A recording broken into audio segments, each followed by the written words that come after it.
Et on retrouve tout de suite Jason Stearns, chercheur au groupe d'études sur le Congo, le GIEC. Bonsoir Jason, merci d'être avec nous.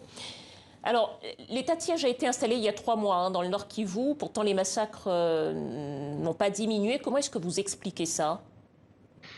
Bon, l'état de siège ne répondait pas vraiment au problème sur le terrain. L'état de siège, c'était quoi? C'était la suspension de certaines libertés civiques et c'est le déploiement des opérations militaires. Alors, les libertés civiques, c'était jamais le problème. C'était pas les libertés civiques qui ont créé l'insécurité à l'est du Congo.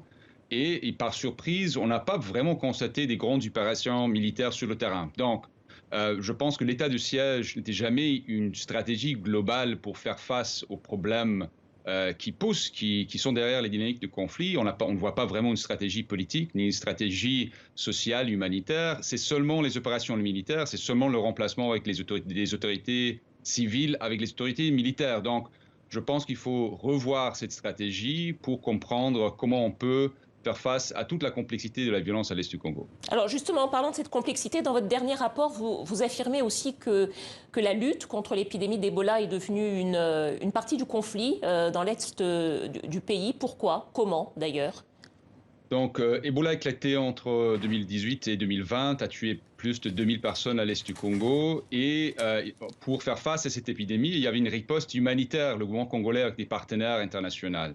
Et dans sa hâte de faire face, d'arrêter la propagation de cette maladie, cette riposte a décidé de payer les forces gouvernementales, mais aussi les groupes armés pour avoir accès, mais aussi pour mettre en œuvre les réglementations d'Ebola. Et ceci a fait de la riposte humanitaire un acteur dans le conflit. Donc, ils ont été perçus comme étant un belligérant parmi les autres. Cela a beaucoup sapé l'atout le plus important d'une intervention militaire, la confiance de la population. Cela aussi a créé, a rendu la violence un fonds de commerce. Et donc les gens, les groupes armés, mais aussi les forces gouvernementales, ont utilisé la violence pour extraire plus de ressources de cette riposte humanitaire. Merci beaucoup Jason Stearns. Ce sont des conclusions qu'on peut retrouver donc dans le dernier rapport du GIEC, Rebelles, médecins et marchands de violence, comment la lutte contre Ebola est devenue une partie du conflit à l'est de la RDC. Merci à vous.